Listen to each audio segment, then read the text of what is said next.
Subhan madam. అస్సలాము అలైకుం. ఎప్పుడైనా ఎడమ కన్ను అదిరిందా? ఎలక్ట్రోలైట్స్ ఏమైనా డెఫిషియన్సీ ఉంటే నీళ్లు సరిగా తాగకపోతే ఎన్నో కొన్ని సంవత్సరాల నుంచి ఏదో కుడి కన్ను అదిరితే మనకు మంచి జరుగుతుంది. హాయ్, నేను మీ శుభాన్. ఎంతో మంది జీవితాల్లో ఫేకో అండ్ రిఫ్రాక్టివ్ సర్జరీ చేసి వాళ్ళ జీవితానికి వెలుగు నింపిన డాక్టర్ మేడం సాజియా గారు ఇక్కడ ఉన్నారు. మేడం అస్సలాము అలైకుం. ఎలా ఉన్నారు మేడం? మేడం, ఫస్ట్ మీకు ఎప్పుడైనా ఎడమ కన్ను అదిరిందా? ఇది ఎందుకు అడుగుతున్నానంటే, జెంట్స్కి కుడి కన్ను అదిరితే మంచి జరుగుతుంది, లేడీస్కి ఎడమ కన్ను అదిరితే మంచి జరుగుతుంది ఒక సెంటిమెంట్ ఉంది కదా మేడం, నిజమేనా అది? లేదా సైన్స్ పరంగా ఏమన్నా ఉందంటారా దానికి? అదంతా అపోహ అండి. Okay madam. అదంతా అపోహ. ఎలక్ట్రోలైట్స్ ఏమైనా డెఫిషియన్సీ ఉంటే నీళ్లు సరిగా తాగకపోయినా, వాళ్ళకి మినరల్స్ తక్కువ ఉన్నా ఏమైనా ఉన్నా అట్లా అదరడం అనేది ఉంటుంది. కాల్షియం డెఫిషియన్సీ ఉన్నా అట్లా ఉంటుంది. అంటే ఎన్నో కొన్ని సంవత్సరాల నుంచి ఏదో కుడి కన్ను అదిరితే మనకు మంచి జరుగుతుంది, జెంట్స్ లేడీస్ అయితే లెఫ్ట్ ఐ మంచి జరుగుతుంది, అది ముందు నుంచి అంటే అదొక అపోహ మేడం. ఓకే, నెక్స్ట్ ఈ రేచికిట్ అంటారు కదా మేడం, అసలు ఈ కాన్సెప్ట్ ఏంటి మేడం? డే అంతా కనిపిస్తుంది, నైట్ 6:30, 7 అయితే కనిపించకపోవడం ఏంటి మేడం? దానికి రెటినోపతి ఏది రెటినైటిస్ పిగ్మెంటోసా అని అంటామండి. దాంట్లో చాలా రకాలమైన ఇవి ఉంటాయి. యూషర్ సిండ్రోమ్ అని చాలా చాలా ఉంటాయి. అంటే వాళ్ళకి రెటీనా అనేది పుట్టుకతోనే ప్రాబ్లం ఉంటుంది. వాళ్ళ దాంట్లో డే లైట్ లో చూసేది మధ్యలో కోన్స్ అని ఉంటాయి, అవి బాగా ఉంటాయి. నైట్ టైంలో రాడ్స్ తో ఉపయోగిస్తారు లోపల రెటీనాలో, అవి అనేది డిఫెక్టివ్ ఉంటాయి. సో వాళ్ళకి మార్నింగ్ డే టైం వాళ్ళకి ఇబ్బంది ఏమి ఉండదు. కొద్దిగా లైట్ డిమ్ అయిన తర్వాత ఇంకా రాడ్స్ తో వాళ్ళకి పని చేయాల్సి ఉంటుంది కదా, అప్పుడు వాళ్ళకి కనపడదు. దాన్ని రేచికటి అంటారు. అది పుట్టుకతోనే వస్తుంది, జెనెటికల్ గా కూడా వస్తుంది. అంటే బై బర్త్ వస్తుంది మేడం? అది బై బర్త్ ఉంటుందండి. వాళ్ళకి ఫ్యామిలీ స్క్రీనింగ్ అనేది చాలా ఇంపార్టెంట్ అండి. ఇప్పుడు ఒకరికి ఉందనుకోండి, వాళ్ళు మేనరికం పెళ్లి చేసుకోవడం అవాయిడ్ చేయాలి.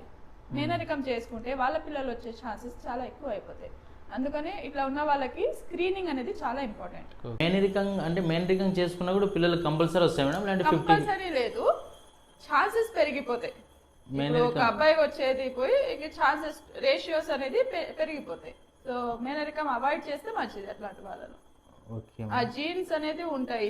ఏదైనా డిఫెక్టివ్ జీన్ ఇద్దరిలో ఉంది, అదే డిఫెక్టివ్ జీన్ అంటే అందరికి వచ్చే ఛాన్స్ ఎక్కువగా ఉంటుంది. అదే ఒక డిఫెక్టివ్ జీన్ ఉండి ఒకటి మంచి జీన్ ఉన్నప్పుడు మంచిగా వచ్చే ఛాన్సెస్ చాలా ఎక్కువ ఉంటాయి. అంటే అది రాకపోవడం అనేది ఉంటుంది. మేడం, చాలా మంది ఎంబీబీఎస్ చేసి ఆప్థమాలజీతో స్టార్ట్ చేస్తారు. మీరు ఫేకో అండ్ రిఫ్లెక్టివ్ సర్జన్ కావాలని ఎందుకు అనుకున్నారు? జస్ట్ ఆప్థాల్మాలజిస్ట్ అంటే మనము చూడొచ్చు, పేషెంట్స్కి అన్ని చేయొచ్చు, కానీ ఇప్పుడు టెక్నాలజీ పెరిగింది. సో టెక్నాలజీ గురించి తెలుసుకుంటేనే మేము పేషెంట్స్కి ఇంకా ఎక్కువగా సేవలు అందించగలం. అందుకని ఇంకా ఈ సర్జరీస్ చేయాలి అని అంటే ఈ టెక్నాలజీ ఇప్పుడు నేర్చుకోవాల్సిందే. ఫేకో ఇప్పుడు అన్ని సర్జరీస్, క్యాటరాక్ట్ సర్జరీస్ మోస్ట్ 90% ఫేకోతోనే చేస్తాం. సో ఫేకో నేర్చుకున్న తర్వాతే మనము పేషెంట్స్కి కొత్తగా మంచిగా సర్వీస్ చేయొచ్చు అన్నట్టు. ఓకే మేడం, ఇప్పుడు దీనికి ఏజ్ లిమిట్ అనేది ఉంటుందా మేడం? ఈ ఫేకో రిఫ్రాక్టివ్ సర్జన్కి ఏమన్నా ఇంత నుంచి చేయాలా, ఇంతవరకు ఇంత లోపలే చేయాలా అన్నట్టు ఏజ్ లిమిట్ అంటూ ఏముండదు. క్యాటరాక్ట్ ఎప్పుడు వచ్చింది అనే దాన్ని బట్టి ఫేకో సర్జన్కి అయితే క్యాటరాక్ట్ వచ్చింది అని అంటే చేయాల్సిందే. అది ఏ ఏజ్లో అయినా, చిన్న పిల్లలకి వచ్చినా చేయాల్సిందే, పెద్దవాళ్ళకి వచ్చినా చేయాల్సిందే. దాన్ని బట్టి వాళ్ళ కండిషన్ని బట్టి చేస్తాము. అదే రిఫ్రాక్టివ్ సర్జరీకి అయితే ఏజ్ లిమిట్ అంటే 18 ఇయర్స్ తర్వాతే చేస్తాము. ఎందుకంటే 18 ఇయర్స్ లోపల అయితే వాళ్ళ పవర్ అనేది చేంజ్ అవుతూ ఉంటుంది, కాన్స్టెంట్ అవ్వదు. 18 ఇయర్స్ వచ్చిన తర్వాత కొంతమందికి కాన్స్టెంట్ అయిపోతుంది. అట్లా అయిన వాళ్ళకి సర్జరీ చేసుకోవచ్చు. 18 ఇయర్స్ అయినా కాన్స్టెంట్ అవ్వలేదు అన్న వాళ్ళకి 20 ఇయర్స్ కూడా వెయిట్ చేస్తాము. ఒకసారి పవర్ కాన్స్టెంట్ అయినాక చేస్తే అది పర్మనెంట్గా ఉంటుంది, ఇంకా వాళ్ళకి మళ్ళీ ఏం చేయాల్సిందో ఉండదు. అదే చేంజ్ అయ్యేటప్పుడు ఇంకా చేసినాము అని అంటే వాళ్ళకి ఏమైనా జాబ్ కోసం కానీ వేరే దానికైనా 18 ఇయర్స్కి కావాలని చేయించుకుంటే కొద్దిగా డిఫరెన్స్ ఉంటుంది. 0.5, 0.1 పెరుగుతుంది. ముందు సైట్ ఏం వచ్చేది, కానీ ఉన్నదానికి ఇంకొద్దిగా ఉంటుంది.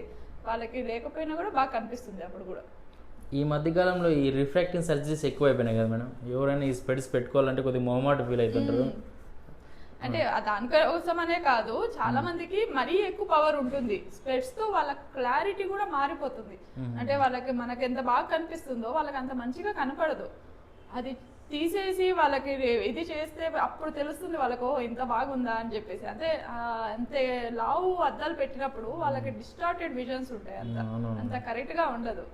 ఈ వర్షం పడినప్పుడు కానీ వాళ్ళు బైక్ లో డ్రైవ్ చేసినప్పుడు అంత ఇబ్బంది. వాళ్ళు స్విమ్మింగ్ చేయలేరు, స్పోర్ట్స్ ఆడలేరు, వాళ్ళకి బయటికి వెళ్ళాలన్నా వర్షం పడినా దుమ్ము పడిందన్నా ఏమన్నా ఆ స్పెట్స్ అన్ని మాటికి వాళ్ళు క్లీన్ చేసుకుంటూ ఉండాలి, పెడుతూ ఉండాలి, చాలా ఇబ్బంది ఉంటుంది. కొంతమంది ప్రొఫెషన్స్ అయితే వాళ్ళకి అసలు స్పెట్స్ ఉండకూడదు. ఇప్పుడు నేవీలో వెళ్ళాలనుకున్నా, పోలీస్ లో వెళ్ళాలనుకున్నా, ఏదైనా అవసరం ఉన్న వాళ్ళకి ఆర్మీ, మిలిటరీ దేంట్లో వెళ్ళాలనుకున్నా కూడా వాళ్ళకి స్పెట్స్ ఉండకూడదు. అట్లాంటి వాళ్ళు తప్పకుండా ఇది చేయించుకుంటేనే వాళ్ళ కళలు సాకారంగా చేసుకోవచ్చు.